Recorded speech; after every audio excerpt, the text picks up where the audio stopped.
Carbon compound या टॉपिकच्या पुढच्या लेक्चरमध्ये तुमचं स्वागत आहे. बघा, आपण मागच्या काही लेक्चर पासून ऍडिशन रिएक्शन, कंबशन रिएक्शन अशा प्रकारचे विविध रिएक्शन्स विषयी स्टडी करत आहोत, ज्या की आपण हायड्रोकार्बन विषयी पाहणार आहोत. तर आज आपण पाहणार आहोत त्यातलीच एक पुढची रिएक्शन, ती म्हणजे सबस्टिट्यूशन रिएक्शन. बघा, याच्या नावाचं सर्व काय सबस्टिट्यूशन. सबस्टिट्यूट म्हणजे काय, तर जे आहे त्याला काढणे त्या ठिकाणी दुसरं ठेवणे, याला आपण काय म्हणतो, सबस्टिट्यूट. ठीक आहे. तर ते रिएक्शन नेमकं काय आहे किंवा ती कार्बनच्या बाबतीमध्ये काय रोल प्ले करते त्याच्याविषयी आपण स्टडी करतोय. बघूया, पहिला पॉइंट या ठिकाणी काय म्हणतोय बघा. The substitution reaction is defined as a reaction in which the functional group of one chemical compound is substituted by another group. म्हणजे बघा, मी तुम्हाला मगाशी म्हटलं की या रिएक्शन मध्ये काय होतं, तर कार्बन कंपाऊंड मधला त्याच्या कंपाऊंड मध्ये हजर असणारा एक जो फंक्शनल ग्रुप आहे तो काय करतो, दुसऱ्या फंक्शनल ग्रुपला सबस्टिट्यूट करतो. म्हणजे तो ग्रुप बाजूला जातो आणि दुसरा ग्रुप त्या ठिकाणी जाऊन चिटकतो. ठीक आहे. Also non as single displacement reaction. बघा, याला आपण सिंगल डिस्प्लेसमेंट रिएक्शन सुद्धा म्हणतो. ठीक आहे. बघूया पुढचा मुद्दा काय म्हणतोय, तर single bonds carbon to hydrogen and carbon to carbon are very strong. Saturated hydrocarbons are not reactive in presence of most reagents. म्हणजे बघा, यांना काय म्हणायचंय, तर सिंगल बॉन्ड जे असतात कार्बन टू हायड्रोजन आणि कार्बन टू कार्बन, हे जे बॉन्ड असतात तर ते एकदम स्ट्रॉंग असतात. आणि त्याच्यामुळे काय होतं, आता आपल्याला माहिती आहे सिंगल बॉन्ड असणारे हायड्रोकार्बन कुठले असतात, सॅच्युरेटेड की अनसॅच्युरेटेड. बरोबर आहे, सॅच्युरेटेड हायड्रोकार्बन मध्ये आपल्याला सिंगल बॉन्ड बघायला मिळतो. आणि म्हणून ज्या कार्बन मध्ये सिंगल बॉन्ड आहे, कार्बन हायड्रोजन किंवा कार्बन कार्बन जो सिंगल बॉन्ड आहे, त्यांना आपण सॅच्युरेटेड हायड्रोकार्बन म्हणतो. म्हणून बघा कसं आहे, तर कार्बन हायड्रोजन आणि कार्बन कार्बन हा जो बॉन्ड आहे तो एकदम स्ट्रॉंग असल्यामुळे काय होतं, तर हे सॅच्युरेटेड हायड्रोकार्बन्स हे जास्त रिएक्टिव्ह नाहीयेत. ठीक आहे. रिएक्शन्स मध्ये ते जास्त रिएक्टिव्ह नसतात. बघूया पुढचा मुद्दा काय म्हणतोय, how your saturated hydrocarbons in presence of sunlight react rapidly with chlorine. परंतु बघा, आपण मगाशी बघितलं की कार्बन हायड्रोजन आणि कार्बन कार्बन बॉन्ड कसा एकदम स्ट्रॉंग आहे, त्यामुळे ते जास्त रिएक्टिव्ह नाहीयेत. परंतु सनलाइटच्या प्रेझेन्स मध्ये, म्हणजे सूर्यप्रकाशाच्या प्रेझेन्स मध्ये ते काय करतात, रॅपिडली रिएक्ट होतात. म्हणजे फार फास्ट मध्ये रिएक्ट होतात. कोणासोबत, तर क्लोरीन सोबत. बघूया ते कसं आहे. In this reaction chlorine atoms replace one by one all the hydrogen atoms in the saturated hydrocarbon. म्हणजे बघा, या रिएक्शन मध्ये काय होतं, तर ज्यावेळी सनलाइट किंवा सनलाइटच्या प्रेझेन्स मध्ये ज्यावेळी सॅच्युरेटेड हायड्रोकार्बन हे क्लोरीन सोबत रिएक्ट होतात, त्यावेळी काय होतं, तर वन बाय वन त्या हायड्रोकार्बन मधले जेवढे काही हायड्रोजन आहेत ते निघून जातात आणि त्या ठिकाणी काय अटॅच होतात, तर क्लोरीन अटॅच होतात. ठीक आहे. म्हणजे बघा, अगोदर काय होतं, त्या ठिकाणी हायड्रोजन होते, मग त्या ठिकाणी काय झालं, क्लोरीन सबस्टिट्यूट झाला. बरोबर आहे. म्हणजे हायड्रोजन गेला आणि क्लोरीन त्या ठिकाणी जाऊन चिटकला. म्हणजे बघा, त्या ठिकाणी सबस्टिट्यूट झाला, म्हणून आपण याला काय म्हणतो, सबस्टिट्यूशन रिएक्शन. बघा पुढचा मुद्दा काय म्हणतोय, chlorination of methane is a substitution reaction which gives 4 products. म्हणजे बघा, मी तुम्हाला आता असे म्हटलं की ज्याप्रमाणे हायड्रोजन निघून जाऊन त्या ठिकाणी क्लोरीन जाऊन चिटकतो, म्हणजे काय, तर त्या मिथेनचं किंवा त्या हायड्रोकार्बनचं आपण काय म्हणतोय, क्लोरिनेशन करतोय. क्लोरिनेशन म्हणजे काय, तर क्लोरीन त्या ठिकाणी जाऊन चिटकतोय. ठीक आहे. आणि ही रिएक्शन कशी आहे, तर ती सबस्टिट्यूशन रिएक्शन आहे. आता इन केस ऑफ मिथेन, मिथेनच्या बाबतीमध्ये त्यांनी हे सेंटेन्स दिलेलं आहे बघा, chlorination of methane is a substitution reaction which gives 4 product. म्हणजे ज्यावेळी आपण मिथेनचं क्लोरिनेशन करू त्यावेळी काय होतं, तर ती सबस्टिट्यूशन रिएक्शन किती प्रोडक्ट देते, 4 प्रोडक्ट देते. ते कुठले किंवा ती रिएक्शन कशी होती बघूया आपण आता.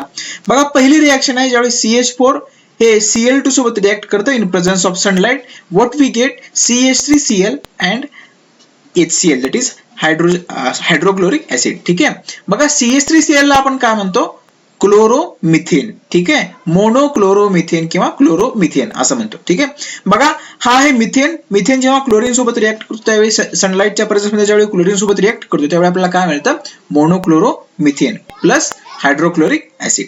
बघूया, तर ही रिएक्शन याच ठिकाणी स्टॉप होत नाही. तर in presence of sunlight again that monochloromethane which we have got in the first reaction, it again undergoes the substitution reaction with chlorine in presence of sunlight and it gives dichloromethane. म्हणजे बघा, CH2Cl2 आपल्याला या ठिकाणी मिळतं आणि hydrochloric acid as it is मिळत जातं. म्हणजे बघा, हे या ठिकाणी ही रिएक्शन थांबत नाही. CH3Cl प्लस HCl हे प्रोडक्ट्स आपल्याला मिळाले म्हणजे या ठिकाणी रिएक्शन संपली असं नाहीये. परंतु काय होतं, ते परत मोनोक्लोरोमिथेन जो आपल्याला भेटलेला आहे तो परत इन प्रेझेन्स ऑफ सनलाइट काय होतो, परत क्लोरीन सोबत रिएक्ट करतो आणि परत तो काय करतो, डायक्लोरोमिथेन देतो आणि प्लस हायड्रोक्लोरिक ऍसिड देतो. आता या ठिकाणी रिएक्शन थांबते का हो, नाहीये. परत हा डायक्लोरोमिथेन जो आहे परत क्लोरीन सोबत रिएक्ट करतो in the presence of sunlight and it gives CHCl3 that is trichloromethane. म्हणजेच आपण त्याला सायंटिफिक लँग्वेज मध्ये काय म्हणतो, क्लोरोफॉर्म. ठीक आहे. Plus hydrochloric acid. बघा या ठिकाणी सुद्धा ही रिएक्शन थांबत नाही, परत तो काय होतो, trichloromethane in presence of sunlight undergoes substitution reaction with chlorine. ठीक आहे, परत तो क्लोरीन सोबत रिएक्ट करतो सनलाइटच्या प्रेझेन्स मध्ये आणि CCl4 प्लस HCl म्हणजेच काय, टेट्राक्लोरोमिथेन प्लस हायड्रोक्लोरिक ऍसिड आपल्याला या ठिकाणी मिळतं. आता या ठिकाणी ही रिएक्शन स्टॉप होते. का होते हो, तर बघा म्हणजे तो काय आहे, एकतर सुरुवातीला आपण बघितलं की मिथेन काय होतंय, क्लोरीन सोबत रिएक्ट होते in the presence of sunlight. परंतु ज्यावेळी त्या मिथेन मधले सगळे हायड्रोजन हे क्लोरीनद्वारे सबस्टिट्यूट होतील आणि त्या ठिकाणी हायड्रोजनच्या ठिकाणी ज्यावेळी आपण चारही क्लोरीन आयटम जोडू त्यावेळी काय आहे, तर कार्बनची टेट्राव्हॅलन्सी पूर्ण झालेला आहे आणि दुसरा कुठला फंक्शनल ग्रुप त्या ठिकाणी प्रेझेंट नाहीये. म्हणून काय होणार आहे, तर ती रिएक्शन त्या ठिकाणी स्टॉप होणार आहे. बघा क्लोरिनेशन ऑफ मिथेन ज्यावेळी आपण करतो त्यावेळी आपल्याला अशा प्रकारचे 4 रिएक्शन लिहायचे आणि त्यातून आपल्याला अशा प्रकारचे 4 प्रोडक्ट भेटतात. कुठले कुठले, मोनोक्लोरोमिथेन, डायक्लोरोमिथेन, ट्रायक्लोरोमिथेन आणि टेट्राक्लोरोमिथेन. बघूया पुढचा मुद्दा काय आहे, still larger number of products are formed in chlorination reaction of higher homologues of alkanes. म्हणजे बघा या ठिकाणी आपण फक्त मिथेनचं बघितलंय, पण जसजसं आपण इथेन, प्रोपेन, ब्युटेन असं हायर नंबर ऑफ किंवा हायर कार्बन असणाऱ्या अल्केन्सची आपण ज्यावेळी रिएक्शन घडवून आणू किंवा पाहू तर त्यावेळी बघा हायर नंबर ऑफ प्रोडक्ट्स काय होतील, तयार होतील. म्हणजे जोपर्यंत त्यांच्यामधले हायड्रोजन निघून जाणार नाहीत आणि दुसरे ग्रुप त्या ठिकाणी, दुसरे फंक्शनल ग्रुप त्या ठिकाणी जाऊन सबस्टिट्यूट होणार नाहीत तोपर्यंत ते काय होणार, रिएक्शन कंटिन्यू होत राहणार आणि म्हणून आपल्याला काय मिळणार, लार्जर नंबर ऑफ प्रोडक्ट्स आपल्याला त्या ठिकाणी मिळतील. बघूया पुढचा मुद्दा काय म्हणतोय, in which of this 4 types of reactions given below the addition and substitution reaction of carbon compounds can be included. म्हणजे आपल्याला माहिती आहे की रिएक्शनचे 4 बेसिक प्रकार आहेत. कुठले कुठले, कॉम्बिनेशन रिएक्शन, डिकम्पोजिशन रिएक्शन, तिसरा आहे डिस्प्लेसमेंट रिएक्शन आणि चौथा जो आहे तो डबल डिस्प्लेसमेंट रिएक्शन. हे 4 बेसिक प्रकार आहेत. आता ऍडिशन आणि सबस्टिट्यूशन या 2 रिएक्शन ज्या आहेत कार्बन कंपाऊंडच्या त्या आपण या खालच्या 4 बेसिक रिएक्शन पैकी कुठल्या रिएक्शन मध्ये इन्क्लूड करूया त्याचं आपल्याला उत्तर लिहायचं.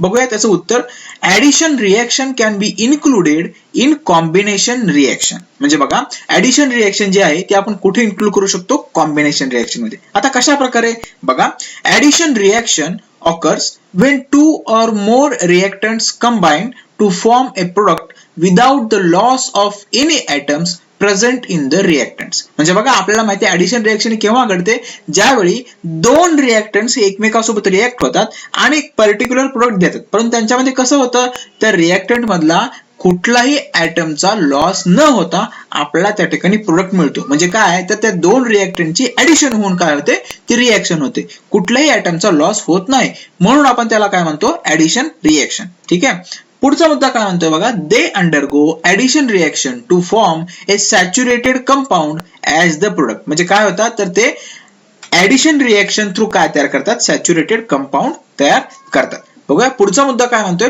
Substitution reaction can be included in displacement reaction. म्हणजे बघा आता आपण बघितलं की ऍडिशन रिएक्शन ही कुठे इन्क्लूड होते, कॉम्बिनेशन रिएक्शन मध्ये, परंतु सबस्टिट्यूशन रिएक्शन आपण कुठे इन्क्लूड करतो, तर डिस्प्लेसमेंट रिएक्शन मध्ये. बघा मुद्दा काय म्हणतोय, the substitution reaction is defined as a reaction in which the functional group of one chemical compound is substituted by another group. म्हणजे बघा आपण मगाशीच बघितलं की सबस्टिट्यूशन रिएक्शन मध्ये काय होतं, तर त्या कंपाऊंड मध्ये असणारा, कार्बन कंपाऊंड मध्ये असणारा एक फंक्शनल ग्रुप काय करतो, दुसऱ्या फंक्शनल ग्रुपला सबस्टिट्यूट करतो. ठीक आहे, पुढचा मुद्दा काय म्हणतोय, also non as single displacement reaction. हे आपण ऑलरेडी बघितलेलं आहे. बघा मित्रांनो ऍडिशन रिएक्शन मध्ये काय होतं, तर 2 रिएक्टंट्स ऍड होऊन प्रोडक्ट तयार होतो. त्याच प्रकारे कॉम्बिनेशन रिएक्शन मध्ये काय होतं, तर 2 रिएक्टंट्स कंबाईन होऊन काय होतं, आपल्याला प्रोडक्ट मिळतो, म्हणजे without loss of any item. त्याच प्रकारे सबस्टिट्यूशन रिएक्शन मध्ये मित्रांनो काय होतं, तर एक पर्टिक्युलर जो फंक्शनल ग्रुप आहे तो काय करतो, दुसऱ्या फंक्शनल ग्रुपला रिप्लेस करतो किंवा सबस्टिट्यूट करतो. सिमिलरली डिस्प्लेसमेंट रिएक्शन मध्ये काय होतं, तर एक फंक्शनल ग्रुप दुसऱ्या फंक्शनल ग्रुपला डिस्प्लेस करतो. म्हणजे बघा सबस्टिट्यूट आणि डिस्प्लेस हे दोन्ही एकमेकाला समानार्थी शब्द आहेत आणि ऍडिशन आणि कॉम्बिनेशन हे दोन्ही एकमेकाला समानार्थी शब्द आहेत. जर का तुम्हाला लक्षात ठेवायचं म्हटलं तर addition is equal to combination and substitution is equal to displacement, असं तुम्हाला लक्षात ठेवायचं आहे. बघूया पुढचा मुद्दा काय म्हणतोय, what are the additional details and difference in the addition and substitution reaction. म्हणजे बघा आपण मगाशी बघितलं की त्या कुठल्या बेसिक 4 रिएक्शन मध्ये आपण त्या दोघांना इन्क्लूड करू शकतोय, परंतु त्यांच्यामध्ये काही बेसिक डिफरन्सेस आहेत. तर ते काय आहेत ऍडिशन आणि सबस्टिट्यूशन रिएक्शन मध्ये, बघूया. बघा ऍडिशन आणि reaction, substitution reaction. Addition reaction मध्ये बघा पहिला मुद्दा काय म्हणतोय, a type of reaction in which 2 or more molecules combine with each other to form a single substance. हे आपल्याला ऑलरेडी माहिती आहे की काय होतं, ज्यावेळी दोन किंवा अनेक मॉलिक्युल्स एकत्र येऊन काय होतात, कंबाईन होतात आणि त्या ठिकाणापासून एक सिंगल प्रोडक्ट तयार करतात. ठीक आहे. त्याच प्रकारे दुसरा मुद्दा काय म्हणतोय बघा, a characteristic property of unsaturated hydrocarbons. काय ऍडिशन रिएक्शन जी काय आहे तर ती एक कॅरेक्टरिस्टिक प्रॉपर्टी आहे. कोणाची आहे, अनसॅच्युरेटेड हायड्रोकार्बन्स. अनसॅच्युरेटेड म्हटलं की तुमच्या डोक्यामध्ये मित्रांनो पटकन आला पाहिजे डबल बॉन्ड, ट्रिपल बॉन्ड. ठीक आहे. बघूया पुढचा मुद्दा काय म्हणतोय, ऍडिशन रिएक्शन मेक्स अन अनसॅच्युरेटेड कंपाऊंड इनटू ए सॅच्युरेटेड कंपाऊंड. म्हणजे बघा ही जर का ऍडिशन रिएक्शन अनसॅच्युरेटेड हायड्रोकार्बनची जर का एक कॅरेक्टरिस्टिक प्रॉपर्टी असेल तर with the help of that reaction unsaturated compound जे आहे ते काय करतात, ते सॅच्युरेटेड कंपाऊंड मध्ये कन्वर्ट होतात. ठीक आहे. त्याचे एक्झाम्पल कुठलं आहे बघा, हायड्रोजिनेशन ऑफ ऑइल्स. मागे आपण ऍडिशन रिएक्शन मध्ये एक्झाम्पल बघितलं होतं की आपण विविध प्रकारचे ऑइल्स घेऊन त्या ठिकाणी हायड्रोजन मिक्स करण्याचा प्रयत्न केलेला with the help of platinum and nickel catalyst. ठीक आहे. आपण त्या ठिकाणी बघितलं होतं की निकेल आणि प्लॅटिनम हे जे कॅटलिस्ट आहे ते आपण कशासाठी ऍड करतो, तर रेट ऑफ रिएक्शन वाढवण्यासाठी ऍड करतो. आणि त्या ठिकाणी काय होतं, तर त्या अनसॅच्युरेटेड हायड्रोकार्बनचं काय होतं किंवा अनसॅच्युरेटेड कंपाऊंडचं काय होतं, हायड्रोजनेशन घडून येतं. हायड्रोजनेशन म्हणजे काय, तर आपण त्या ठिकाणी डबल बॉन्ड करण्यासाठी त्या ठिकाणी हायड्रोजन जोडतो आणि त्याला काय करतो, सिंगल बॉन्डचं म्हणजे काय, सॅच्युरेटेड कंपाऊंड त्या ठिकाणापासून आपण त्या कंपाऊंड पासून तयार करतो. आता बघा सबस्टिट्यूशन रिएक्शन मध्ये पहिला मुद्दा काय म्हणतोय बघा, a type of reaction in which one atom of any other element substitute or replaces one of the hydrogen atoms of a given hydrocarbon. म्हणजे बघा याच्यामध्ये काय होतं सबस्टिट्यूशन रिएक्शन मध्ये, तर in which one atom of any other element म्हणजे कुठल्याही दुसऱ्या एलिमेंटचा एखादा ॲटम काय करतो, रिप्लेस करतो किंवा सबस्टिट्यूट करतो. कशाला, तर हायड्रोजन ॲटमला. कुठल्या, तर हायड्रोकार्बन मधल्या गिवन हायड्रोकार्बन मधल्या ॲटमला, हायड्रोजन ॲटमला तो काय करतो, रिप्लेस करतो. ठीक आहे. पुढचा मुद्दा काय म्हणतो बघा, a characteristic property of saturated hydrocarbons. म्हणजे बघा ज्या प्रकारे आपण बघितलं की ऍडिशन रिएक्शन ही कोणाची कॅरेक्टरिस्टिक प्रॉपर्टी आहे, अनसॅच्युरेटेड हायड्रोकार्बनची, त्याचप्रमाणे सबस्टिट्यूशन रिएक्शन ही कशाची प्रॉपर्टी आहे मित्रांनो, तर सॅच्युरेटेड हायड्रोकार्बनची एक कॅरेक्टरिस्टिक प्रॉपर्टी आहे. पुढचा मुद्दा काय म्हणतोय, there is no conversion of saturated compounds into unsaturated compounds. म्हणजे बघा ज्याप्रमाणे आपण ऍडिशन रिएक्शन मध्ये बघितलं होतं की with the help of addition reaction काय होतं, अनसॅच्युरेटेड कंपाऊंड हे सॅच्युरेटेड कंपाऊंड मध्ये कन्वर्ट होतात. परंतु सबस्टिट्यूशन रिएक्शन मध्ये त्या प्रकारे घडत नाही. काय घडत नाही, तर सॅच्युरेटेड कंपाऊंड्स हे अनसॅच्युरेटेड मध्ये कन्वर्ट होत नाही. आता त्याचं बेस्ट एक्झाम्पल आपण मागच्या स्लाइड मध्ये बघितलं होतं, हॅलोजिनेशन ऑफ मिथेन किंवा अल्केन. ठीक आहे. तर त्या ठिकाणी बघा आपण ज्याप्रमाणे बघितलं की जेवढे त्या एलिमेंट मध्ये हायड्रोजन होते तेवढे रिप्लेस होऊन किंवा सबस्टिट्यूट होऊन त्या ठिकाणी काय लागलं, क्लोरीन ॲटम लागला किंवा हॅलोजन लागला. परंतु त्या ठिकाणी डबल बॉन्ड तयार झाला का, नाहीये. म्हणजे बघा याचा अर्थ असा की या ठिकाणी सॅच्युरेटेड कंपाऊंड हे अनसॅच्युरेटेड मध्ये कंपाऊंड्स मध्ये कन्वर्ट होत नाहीये. ठीक आहे. पुढचा मुद्दा बघूयात मित्रांनो. आता बघा ऍडिशन रिएक्शन तुम्हाला इन शॉर्ट मध्ये काय लक्षात ठेवायचं आहे, तर डबल बॉन्ड जो असतो किंवा ट्रिपल बॉन्ड जो असतो, with the help of platinum and nickel catalyst we do hydrogenation of unsaturated compounds with the help of addition reaction and we convert them into saturated compound. Saturated म्हणजे काय, तर आपण त्याला सिंगल बॉन्ड मध्ये convert करतो. ठीक आहे. बघा ही आहे हायड्रोजनेशन ऑफ ऑइलची रिएक्शन आपण बघितली होती, इन शॉर्ट मध्ये तुमच्या रिव्हिजन साठी पाहिली आपण. पुढचा काय बघा, सबस्टिट्यूशन रिएक्शन.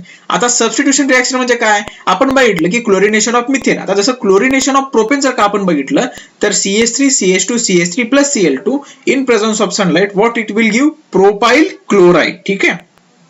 प्रोपेनचं काय कशामध्ये कन्व्हर्जन होतं, प्रोपाइल क्लोराइड, त्याचबरोबर आयसोप्रोपाइल क्लोराइड. म्हणजे बघा कार्बन हा फक्त तिसऱ्या कार्बनलाच क्लोरीन हा फक्त तिसऱ्या कार्बनला जाऊन चिटकतो असं नाहीये, तर त्याच्यामध्ये चान्सेस असे पण आहेत की तो सेकंड कार्बनला पण जाऊन चिटकू शकतो. म्हणून या ठिकाणी आपल्याला दोन प्रोडक्ट्स मिळतात. बघा सबस्टिट्यूशन म्हटलं की त्या ठिकाणी काय होतं, तर जो फंक्शनल ग्रुप आहे तो काय करतो, त्याच्यातल्या हायड्रोजनला बाहेर काढून त्या ठिकाणी तो स्वतः जाऊन चिटकतो. ठीक आहे. ऍडिशन म्हणल्यावर काय होतं, तर त्या ठिकाणी आपण तो हायड्रोजन म्हणा किंवा कुठलाही फंक्शनल ग्रुप म्हणा त्या ठिकाणी जाऊन ऍड होतो आणि अनसॅच्युरेटेडचं सॅच्युरेटेड कंपाऊंड आपल्याला मिळतो. ठीक आहे. तर अशा प्रकारे सबस्टिट्यूशन रिएक्शन विषयी आपण आज माहिती बघितली. या ठिकाणी आपण इथंच थांबतोय. अशाच प्रकारचे एक नवीन कन्सेप्ट घेऊन आपण पुढच्या लेक्चरमध्ये भेटूयात. तोपर्यंत मित्रांनो व्यवस्थित राहा, काळजी घ्या, आनंदित राहा, हसत राहा आणि सर्वात महत्त्वाचं म्हणजे शिकत राहा. धन्यवाद.